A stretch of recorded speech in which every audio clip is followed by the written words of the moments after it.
வணக்கம். என் பெயர் பாவள்ளி. இந்த நல்ல வாய்ப்பை அளித்த வாகை தமிழ்ச் சங்கத்திற்கு என் வணக்கத்தையும் நன்றியையும் முதலில் தெரிவித்துக் கொள்கிறேன். இனிமை கூட்டுமொழி, துன்பம் போக்குமொழி, நன்மை விளைத்த மொழி எம் தாய்மொழியாம் தமிழையும் என் தாயையும் வணங்குகிறேன்.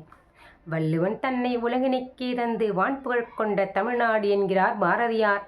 ஆம், வள்ளுவர் தமிழகத்தில் பிறந்ததே நம் தமிழகமும் நாமும் செய்த தவப்பயனாகும். புலவர் குழாத்தில் தலை சிறந்து விளங்கியவர் ஐயன் வள்ளுவர். அவர் அளித்த அனைவரும் ஏற்றுக்கொள்ளக்கூடிய மனித வாழ்வின் முக்கிய அங்கங்களான அறம், பொருள், இன்பம் ஆகியவற்றை பற்றி விளக்கும் திருக்குறளில் 1330 ஈரடி செயல்களும் சிறப்பு வாய்ந்தவைதான். அதில் ஒன்றும் சந்தேகமில்லை. இருப்பினும் என்னை கவர்ந்த ஒரு குறள்: கேடில் விழுச்செல்வம் கல்வி ஒருவருக்கு மாடல்ல மற்றையவை. ஒருவனுக்கு அழியாத சிறந்த செல்வம் கல்வியே என்கிறார். மற்ற செல்வங்கள் அனைத்தும் அழியக்கூடியது என்கிறார்.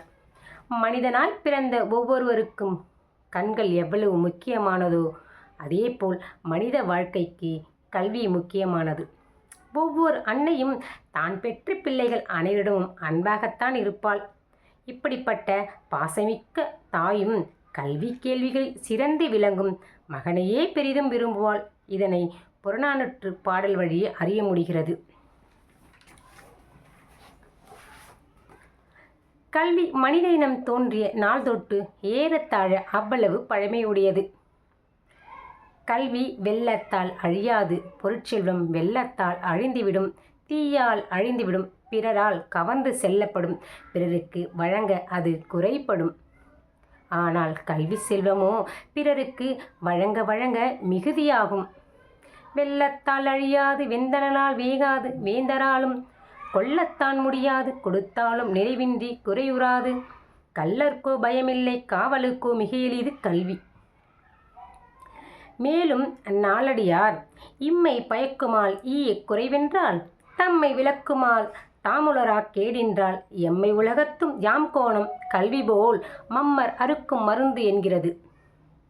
மக்களால் பிறந்த அனைவரும் கல்வி கற்க வேண்டும்.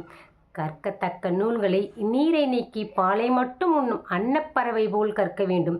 கற்று உயர்வதற்கு எந்த நாடும் அவரது நாடாக அமையும், எந்த ஊரும் அவரது ஊராக அமையும். அவ்வாறு இருப்பதால் ஒருவர் எப்போதும் கல்வி கற்க வேண்டும் என்கிறார் வள்ளுவர். இப்பிறப்பில் நல்ல பயனை கொடுக்கும் கல்வி வழங்க வழங்க குறையாமல் வளரும் தம்மை உலகில் விளக்கமுற செய்கிறது. தாம் உயிரோடு வாழும் வாழ்க்கையில் துன்பத்தை கொடுக்காது. கல்வியைப் போல் அறியாமையை போக்கும் மருந்தினை எங்கும் கண்டதில்லை. மேலும் குமரகுருபர் என்ன சொல்கிறார்? கல்வி அறம், பொருள், இன்பம், வீடு என்னும் நான்கினையும் கொடுக்கும். அதனால் புகழ் பெறலாம். கவலை வந்தபோது கை கொடுத்து உதவும். எனவே மனித உயிருக்கு உற்றதுணை கல்வியே ஆகும் என்கிறார்.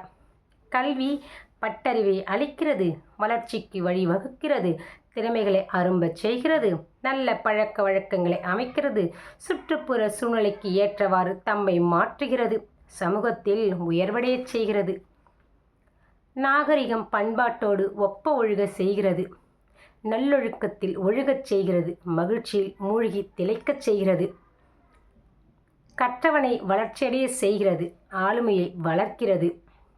ரிக்வேதத்திலோ கல்வி என்பது ஒருவனை தன்னலமின்றி தன் காலிலேயே நிற்கச் செய்கிறது என்கிறது.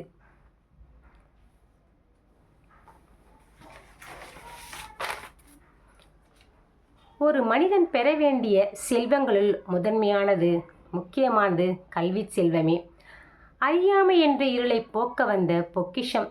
கற்றவரின் புகழை உலகறியச் செய்யும். அது மட்டுமா, ஏழேழு பிறப்பிலும் கைகொடுத்து நம்மை காப்பது கல்வியே என்பதில் ஐயமில்லை. ஒரு மனிதனுக்கு அழகு என்று சொன்னால் அது கல்வி அறிவே ஆகும். ஒரு மனிதன் எல்லா செல்வங்கள் பெற்றிருந்தாலும் அவனுக்கு கல்வி அறிவு இல்லையேல் அனைத்து செல்வங்களுமே அழிந்துவிடும். கற்றவர் எங்கே சென்றாலும் சமூகத்தால் மதிக்கப்படுகிறான். இதற்கெல்லாம் காரணம் கற்ற கல்வியே. என்னதான் பணம் செலவு செய்து அழகிய வீட்டை கட்டினாலும் சில நேரங்களில் இயற்கை சீற்றங்களால் அழியக்கூடும். நாம் பார்த்து பார்த்து வாங்கிய ஆபரணங்கள் பொன் பொருட்கள் கூட அழியலாம். ஆனால் எந்த இயற்கை சீற்றத்தாலும் கல்வி அறிவை அழிக்கவே முடியாது. மனிதனின் அறிவு கண்களை திறந்து வைப்பது கல்விதான். காலத்தால் அழியாததும் கல்விதான். பெற்றோரை காட்டிலும் மகன் அறிவில் மிகச்சிறந்து விளங்குவது அப்பெற்றோரை காட்டிலும் உலக மக்களுக்கெல்லாம் இனிமை பயப்பதாகும். அறிவுடைய ஒருவனையே அரசரும் விரும்புவார். இதற்கெல்லாம் காரணம் அழியா செல்வம் கல்வியே. கரையில்லாத கல்வியை குறைவில்லாமல் கற்றால் உலகம் நம்மை வாழ்த்தி வணங்கும் என்பதில் ஐயமில்லை. மன்னனும் மாசற கற்றோனும் சீர்தூக்கின் மன்னனின் கற்றோன் சிறப்புடையன். மன்னர்க்கு தன் தேசம் அல்லால் சிறப்பில்லை, கற்றோர்க்கு சென்ற இடமெல்லாம் சிறப்பு என்ற ஔவை பாடலை கூறி என் உரையை நிறைவு செய்கிறேன். நன்றி, வணக்கம்.